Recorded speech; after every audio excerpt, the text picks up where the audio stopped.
Hello students, welcome to the second class of class 9 civics chapter 2 constitutional design. I hope you all are well at your home. In our previous class we discussed that how the people of South Africa got their independence and formed their own constitution. Students, today we discuss about the process of making of the Indian constitution. Like South Africa, India's constitution was also drawn up under very difficult circumstances. It was not an easy affair to make a constitution for a huge and diverse country like India. So as the country was born through a partition on the basis of religious differences, this was a traumatic experience for the people of India. Our leaders gained confidence to learn from other countries. The French Revolution, the parliamentary democracy in Britain, the Bill Rights in US, and the Socialist Revolution inspired our leaders in many ways.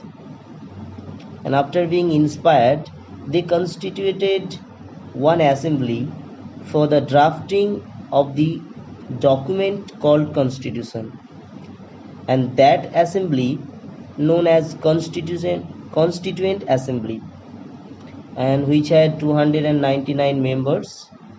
And at last the assembly adopted the constitution on 26 November 1949, but it came into effect on 26 January 1950. So that is why we all celebrate 26 January as the Republic Day of our India. But after knowing this all, one thing is coming in our mind, that who was the chief architect of this constitution. Students, you have already heard the name, and the person is Dr. B.R. Ambedkar, who was the chairperson of that drafting committee and who is also known as the father of the Indian Constitution. So this is all about the Indian Constitution, and it is formed in this way. Now we will discuss about the guiding values of the Indian Constitution. Students, in that book we shall study the exact provisions of the Constitution. At this stage, let us begin by understanding the overall philosophy of what our Constitution is all about. We can do this in two ways.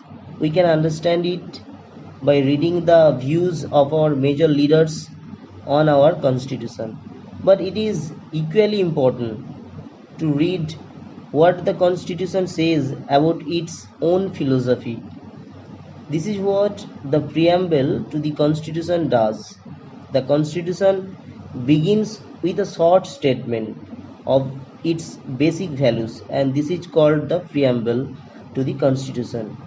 And in our preamble, it is clearly stated that we, the people of India, having solemnly resolved to constitute India into a sovereign, socialist, secular, democratic republic, and to secure to all its citizens justice, social, economic, and political, liberty of thought, expression, belief, faith, and worship, equality of status and of opportunity, and to promote among them all fraternity, assuring the dignity of the individual and the unity and integrity of the nation. So here we got some new terms, and through these terms we are trying to know our country, India. First, sovereign. What do you mean by sovereign? People have the supreme right to make decision on internal as well as external matter. It is known as sovereign. Socialist.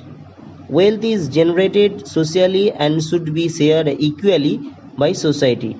Government should regulate the ownership of land and industry to reduce socio-economic inequalities. And the third word is secular.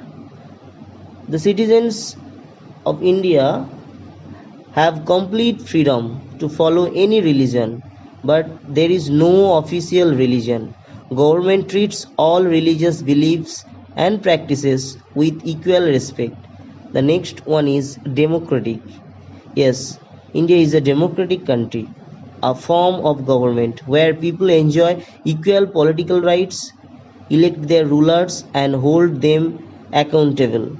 The government is run according to some basic rules. And the last one is republic. Yes, the head of the state is an elected person and not a hereditary position. So that's all about the Indian Constitution preamble. Now we discuss about the institutional design.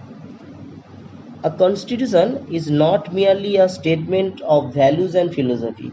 A constitution is mainly about embodying these values into institutional arrangements. Much of the document called Constitution of India is about these arrangements. So thus we understand our Indian Constitution, and this way today we complete this chapter. Today we finish this. If you have any problem, we will discuss in later. Thank you very much for doing this class.